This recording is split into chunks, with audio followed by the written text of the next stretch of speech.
Assalamualaikum warahmatullahi wabarakatuh. Welcome back to my YouTube channel @friska_friona_official. Nah, di sini kakak mau membahas soal UTBK yang menjadi highline atau yang mungkin tidak pernah kita sangka-sangka akan keluar. Jadi tolong perhatikan soal-soal seperti ini. Mungkin tidak akan banyak dibahas karena ini soal-soal unik UTBK sejarah 2021, 2020 dan 2019. Semoga ini bermanfaat. Jangan lupa untuk bantu like, komen, dan subscribe.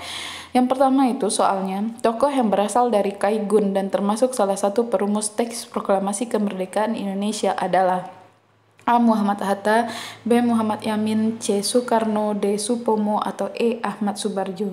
Yang kita ketahui tentunya ada 3 perumus teks proklamasi. Yang pertama ada Soekarno, yang kedua ada Hatta, yang ketiga ada Ahmad Subarjo. Kaigun merupakan angkatan laut Jepang yang memerintah Indonesia bagian timur, berpusatnya di Makassar. Terdapat beberapa tokoh Indonesia yang tergabung dalam Kaigun, diantaranya Ahmad Subarjo, Sudiro, Wikana, Kaharudin, Joyo, Pranoto, dan lain-lain. Jadi dari penjelasan di atas sudah terjawab tokoh yang berasal dari Kaigun adalah Ahmad Subarjo, atau jawabannya itu yang E. Nah, selanjutnya di sini kita bahas tentang peradaban kuno. Di negara manakah peradaban kerajaan Inka pernah berkembang? A. Indonesia, B. Meksiko, C. Brasilia, D. Peru, atau E. Yunani. Peradaban Inka merupakan salah satu peradaban tertua di dunia yang terletak di benua Amerika. Peradaban suku Inka berkembang di daerah yang sekarang berada di wilayah negara Peru, tepatnya berada di kawasan pegunungan Andes. Suku Inka menyembah banyak dewa, antara lain matahari, bulan, bintang. Suku Inka berhasil dikalahkan oleh bangsa Spanyol yang dipimpin oleh Francisco Pizarro. Jadi sudah jelas, kunci jawabannya adalah D.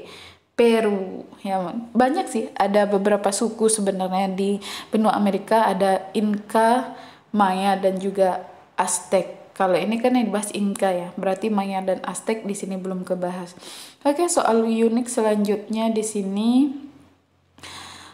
Yang ketiga, kepeloporan tokoh nasionalis Tirto Adi Suryo masa pergerakan nasional abad ke-20 adalah A. Perintis pendiri Partai Politik Pertama Hindia Belanda, yang B. berperan dalam penerbitan surat kabar Medan Priai, yang C. mendirikan sekolah kaum pribumi pertama di Hindia Belanda, yang D. merupakan anggota pertama Volksraad yang berasal dari kaum pribumi, atau yang E. pencetus ide pendirian Indi Weerbaar dalam menghindari ancaman fasisme.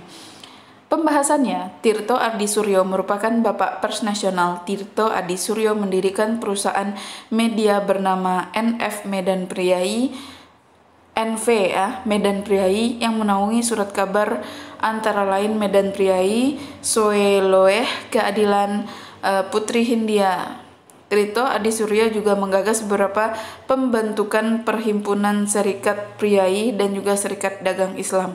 Tirto Adi Suryo merupakan tokoh yang mendirikan Sunda Berita, merupakan koran pertama Indonesia yang dimodali dan diisi oleh tenaga kaum pribumi.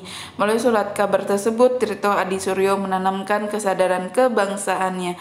Jadi di sini jawabannya yang tepat adalah yang B. Ya, berperan dalam menerbitkan surat kabar Medan Priai. Ini bisa kita sebut bapak persnya abad ke-20.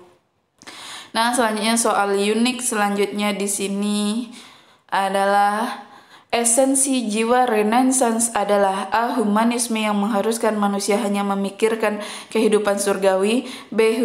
Humanisme yang menempatkan manusia sebagai alat kehendak Tuhan, yang C. Humanisme yang menempatkan manusia sebagai pusat segala peristiwa di dunia, yang D. Kolektif yang menempatkan manusia sebagai makhluk komunal, atau yang E. Humanisme yang mengajarkan manusia untuk menerima nasib.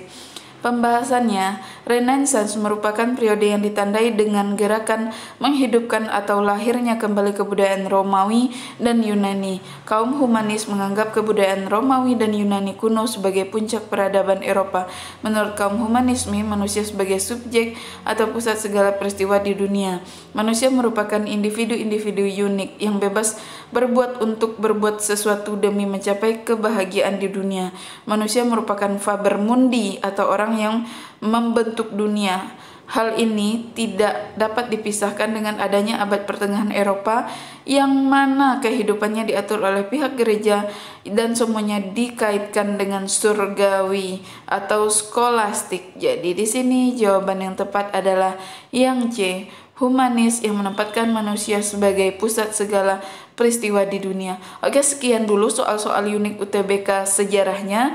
Kita sambung part-part selanjutnya. Kalau ada salah-salah kata kakak, mohon maaf. Jangan lupa untuk bantu like, komen, dan subscribe, serta bunyikan lonceng notifikasinya. See you the next video. Thanks for watching. Assalamualaikum warahmatullahi wabarakatuh.